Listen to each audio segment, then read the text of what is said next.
नमस्कार, मी प्राध्यापक सुनील लाड, Swami Ramanand Bharti junior college Tasgaon. आज आपण युरोपीय वसाहतवाद या प्रकरणाविषयी माहिती घेणार आहोत।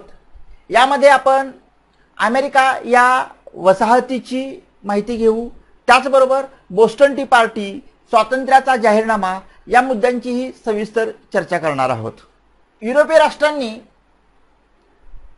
आपल्या ज्या वसाहती स्थापन केल्या त्या वसाहतींमध्ये व्यापारी नफा मिळवण्याबरोबरच त्या राष्ट्रांना आपलं गुलाम बनवून त्यांचं आर्थिक शोषण करून तेथे आपली सत्ता स्थापन करण्याचा प्रयत्न केला। त्यातून त्यांनी त्या लोकांवर राजकीय गुलामगिरी लादलेली आहे।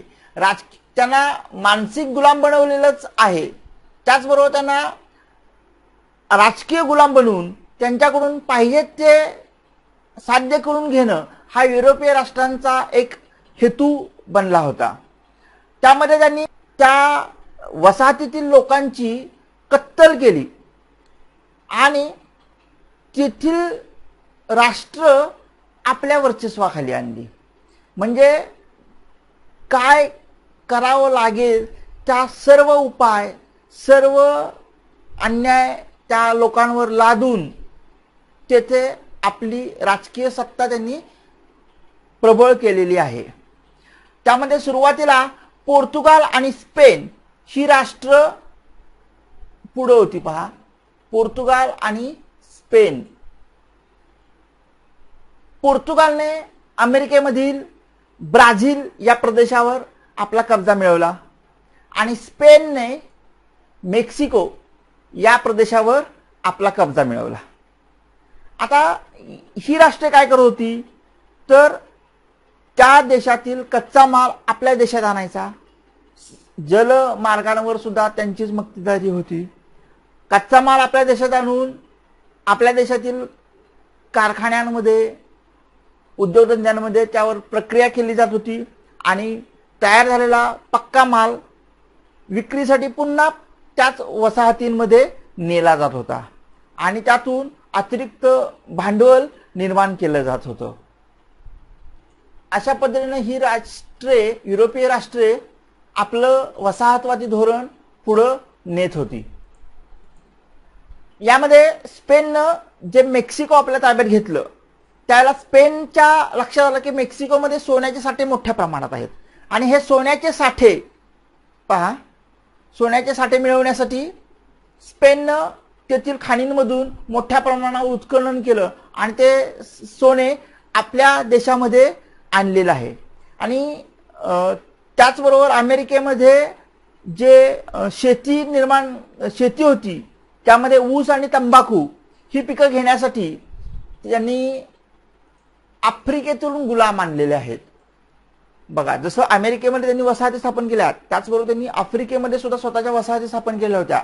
आणि जसं गुलामांचं बाजार आपण पाहिला की मागील लेक्चरला पाहिलं की गुलामांची खरेदी विक्री केली जात होती आणि गुलामांच्या खरेदी विक्रीतून ते स्वतःच्या राष्ट्रासाठी, उद्योगधंद्यांसाठी स्वस्तात मजूर उपलब्ध होत होते।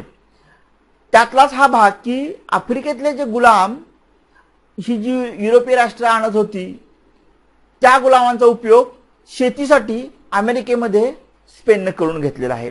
ऊस आणि तंबाखूची शेती पिकवण्यासाठी हे आफ्रिकेतील गुलाम वापरलेले आहेत।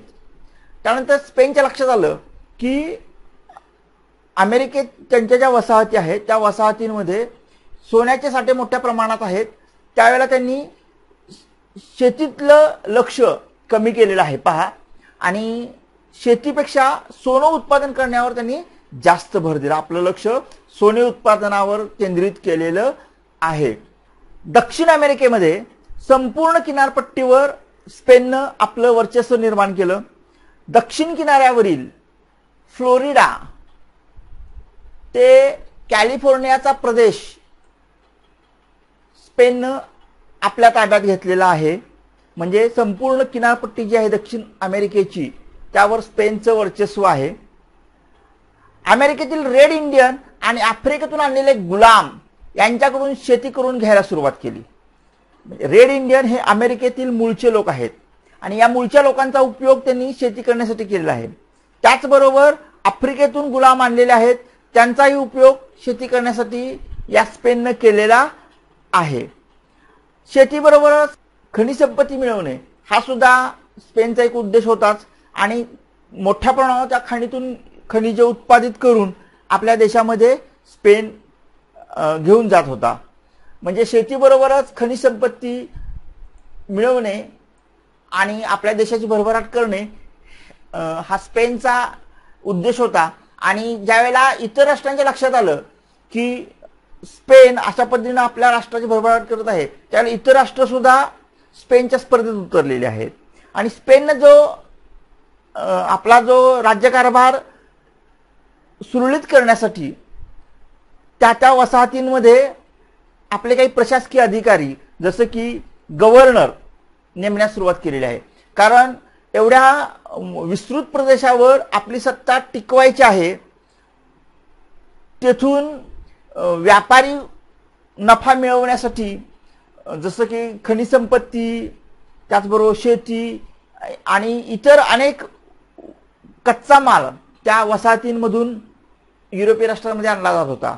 मग स्पेननं या सगळ्या गोष्टींवर नियंत्रण ठेवण्यासाठी त्या वसाहतींमध्ये, अमेरिकेमध्ये ज्या वसाहती होत्या तेथे गव्हर्नरची नेमणूक केली. परंतु हे सर्व करत असताना कितीही व्यापारी कंपन्या आपला व्यापार वाढवण्यासाठी जरी वसाहतींमध्ये सत्ता स्थापन करत असल्या तरी त्या सर्व वसाहतींचा सर्वोच्च सत्ताधीश हा स्पेनचा राजा हाच होता. स्पेनचा राजा, सर्वोच्च सत्ताधीश स्पेनचा राजा असं म्हटलेलं आहे. त्यानंतर काउन्सिल ऑफ द इंडीज. आता काउन्सिल ऑफ द इंडीज ही जी संघटना होती, ही संघटना या सर्व वसाहतींमध्ये समन्वय साधण्यासाठी आणि तेथील व्यापारावर नियंत्रण ठेवण्यासाठी, व्यापाराला उत्तेजन देण्यासाठी निर्माण झालेली संघटना होती.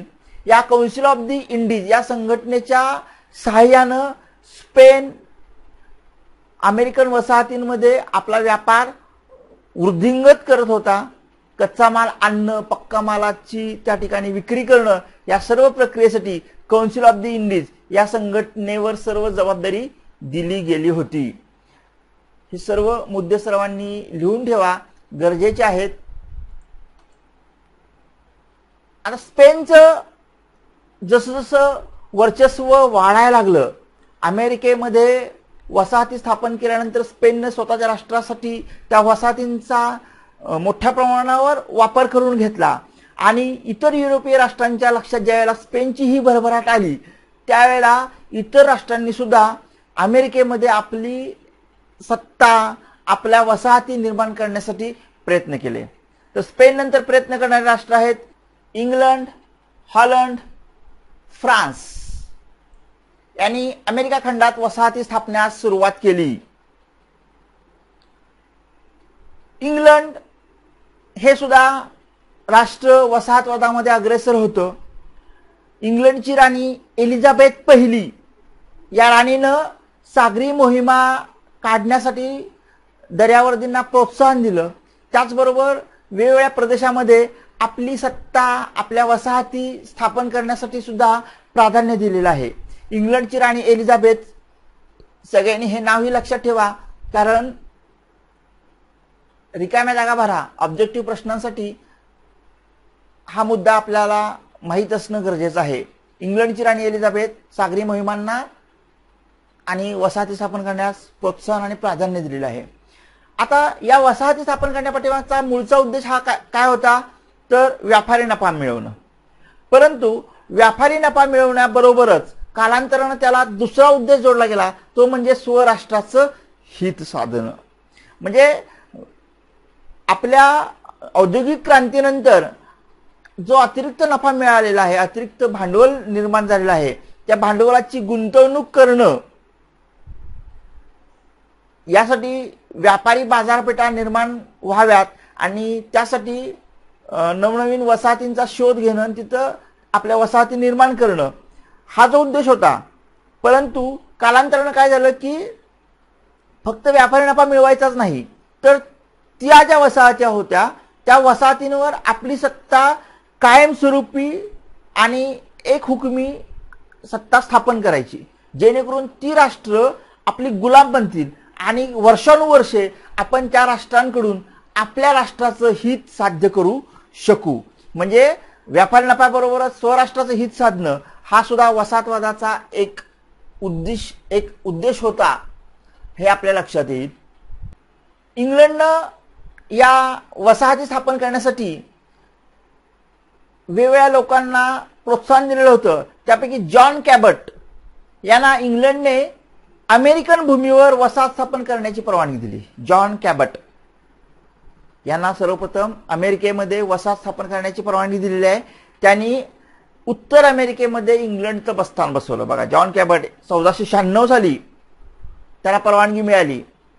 जॉन कॅबट यांचं कार्य इंग्लंडच्या दृष्टीनं फार महत्त्वाचं गणलं गेलं, कारण उत्तर अमेरिकेमध्ये उत्तर अमेरिका हे एक विस्तृत प्रदेश आहे. या ठिकाणी इंग्लंडची सत्ता स्थापन करण्याची, इंग्लंडचं बस्तान बसवण्याची मोलाची कामगिरी जॉन कॅबट यांनी पार पाडलेली आहे.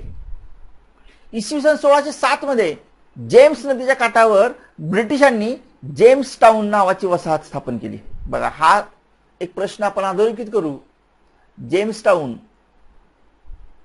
वसाहत इसवी सन 1607 मध्ये कोणत्या नदीच्या काठावर स्थापन झालेली आहे?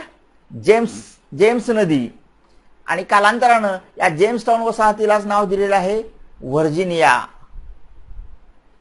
पहा, 1607 मध्ये जेम्स नदीच्या काठावर जेम्स टाउन वसाहत स्थापन झाली.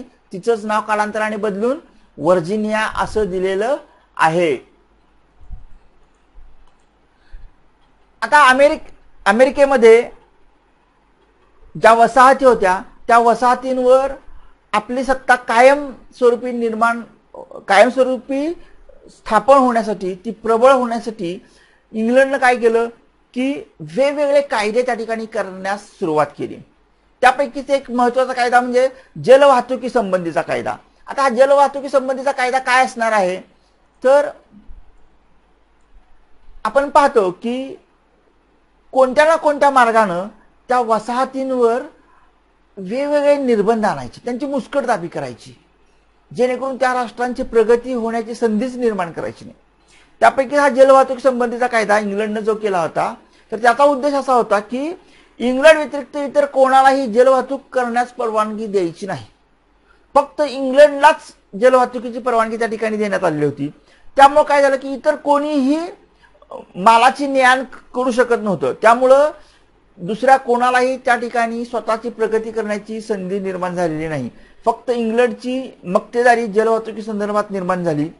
त्यानंतर पुढचा कायदा केला इंग्लंडनं, स्टॅम्प ड्युटी संदर्भातला कायदा इसवी सन 1765 साली केलेला आहे. पहा, आता हा स्टॅम्प ड्युटी संदर्भातला कायदा जो होता, या कायद्यामुळे काय झालं की प्रत्येक वस्तूवर स्टॅम्प ड्युटी लावण्यात आलेली आहे. स्टॅम्प ड्युटी लावल्यामुळे त्या वस्तूंच्या किमती वाढल्या. वस्तूंच्या किमती वाढल्यामुळं त्या अमेरिकेमधल्या मूळच्या लोकांना त्या वस्तू खरेदी करणं महागाचं पडू लागलं. म्हणजे स्वतःच्या वस्तूचं उत्पादन वाढवण्याबरोबर त्या वस्तूंच्या किमती वाढवून जास्त दरानं त्या वस्तू विकल्या जाऊ लागलेल्या आहेत. म्हणजे एक ना अनेक प्रकारांनी इंग्लंड स्वतःचा फायदा करून घेत होतं. आता या गोष्टीमुळे काय झालं, व्हर्जिनिया, मॅसेच्युसेट्स या वसाहतींनी या कायद्याला विरोध केला. जे अन्यायकारी कायदे होते, हे कायदे दूर करण्यासाठी, कारण प्रत्येक गोष्टीची सहन करण्याची एक क्षमता असते. या लोकांना ज्यावेळेला इंग्लंड जे लादत असलेले कायदे होते, ते कायदे त्यांना सहन होत नव्हते. त्यांच्या लक्षात आलं की आपल्यावर अन्याय होतोय, आपली मुस्कटदाबी होत चाललेली आहे. त्यावेळेला त्या लोकांनी विरोध करण्यास सुरुवात केली. व्हर्जिनिया आणि मॅसेच्युसेट्स या वसाहतींनी या इंग्लंडच्या कायद्यांना विरोध केलेला आहे. आता या मॅसेच्युसेट्समध्ये बोस्टन नावाचं एक शहर आहे. या शहरातल्या लोकांनी ब्रिटिशांना ज्यावेळेला विरोध केला, त्यावेळेला ब्रिटिशांनी त्या लोकांच्यावर गोळीबार केला. त्यामध्ये बऱ्याच स्थानिकांचा जीव गेला. त्यामुळे त्या लोकांच्या मनामध्ये ब्रिटिशांच्या विरोधात एक असंतोष निर्माण झालेला होता. आता या असंतोषाची परिणती पुढं बोस्टन टी पार्टीमध्ये झाली. आता ही बोस्टन टी पार्टी काय हे आपण पुढच्या मुद्द्यामध्ये समजून घेणार आहोतच. आता हा जो विरोध सतत वसाहतींमधून वाढत होता, या वाढणाऱ्या विरोधामुळं अनेक वसाहती एकत्र आल्या आणि त्या वसाहतींनी ब्रिटिशांच्याकडे 1773 मध्ये स्वातंत्र्याची मागणी केली. बघा, हे एक ना एक दिवस होणारच होतं, कारण एखादं राष्ट्र, एखादी जनता किती दिवस दुसऱ्यांचा अन्याय सहन करणार आहे, त्या अन्यायाला वाचा कधीतरी फुटणारच होती. 1773 मध्ये स्वातंत्र्याची मागणी या वसाहतींनी केलेली आहे.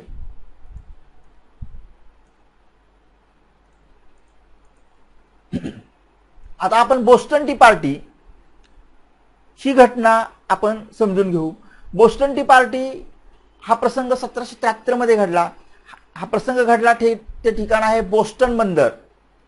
बघा, बोस्टन बंदर या ठिकाणी बोस्टन टी पार्टी ही घटना घडलेली आहे. या घटनेच्या पाठीमागची पार्श्वभूमी काय होती आपण मागं पाहिलं की मॅसेच्युसेट्स मधल्या लोकांमध्ये ब्रिटिशांच्या विरोधात असंतोष होता. त्या लोकांच्या गोळीबार झालेला होता. बऱ्याच लोकांचे त्यामध्ये प्राण गमावलेले होते. एक असंतोष सतत त्यांच्या मनामध्ये खदखदत होता. त्याचबरोबर इतरही गोष्टी त्या असंतोषाला पूरक अशा इंग्लंडकडून घडल्या जात होत्या. त्यांच्यावर सतत अन्याय, जुलूम, जबरदस्ती केली जात होती. त्यापैकीच एक गोष्ट म्हणजे ईस्ट इंडिया कंपनी नावाची एक कंपनी होती, ब्रिटिश कंपनी, ज्यांनी ब्रिटिश सरकारकडून अमेरिकन वसाहतींमध्ये चहाचा व्यापार करण्याची परवानगी मिळवलेली होती. आणि त्या वसाहतींमध्ये फक्त ब्रिटिश ईस्ट इंडिया कंपनीचीच मक्तेदारी होती चहाच्या व्यापारामध्ये. मग ही कंपनी काय करत होती की जादा दरानं, वाढीव दरानं आपल्या चहाचं उत्पादन त्या ठिकाणी विक्री करत होती. या वसाहतींची, ज्या अमेरिकेमधल्या ज्या वसाहती होत्या ब्रिटिशांच्या अधिपत्याखाली असणाऱ्या, त्या वसाहतींच्या काही मागण्या होत्या की इंग्लंडनं त्यांच्यावर जे निर्बंध लादलेले आहेत ते निर्बंध रद्द करावेत आणि त्यांना राज्यकारभार करण्याची स्वायत्तता मिळावी. बघा, हे इंग्लंडने जे निर्बंध लादलेत ते रद्द करावेत आणि राज्यकारभार करण्याची स्वायत्तता द्यावी, अशा या वसाहतींच्या काही मागण्या होत्या. आता या मागण्या मान्य करणं इंग्लंडला शक्य होतं का? कारण या जर मागण्या मान्य केल्या तर साहजिकच इंग्लंडची सत्ता त्या वसाहतींवरची संपुष्टात येईल आणि आपली सत्ता संपुष्टात आली तर आपला व्यापार ज्या मार्गाने आपण करत होतो, ज्या जुलूम जबरदस्ती करून आपलं उत्पादन त्या लोकांच्या घशात पाडत होतो, ते शक्य होणार नाही. एकूणच आपलं व्यापार कमी येणार, आपल्या राष्ट्राचं हित त्या ठिकाणी साधलं जाणार नाही. त्यामुळं इंग्लंडनं काय केलं की या ज्या वसाहतींच्या मागण्या होत्या त्या मागण्या फेटाळलेल्या आहेत. बघा, मागण्या काय होत्या? वसाहतींवरील निर्बंध रद्द करावेत आणि राज्यकारभाराची स्वायत्तता मिळावी, अशा या मागण्या होत्या. या मागण्या इंग्लंडने फेटाळल्या. इंग्लंडने जशा या मागण्या फेटाळल्या तशा जो त्यांच्या मनामध्ये, वसाहतींच्या मनामध्ये जो असंतोष होता त्याला पुन्हा वाचा फुटलेली आहे आणि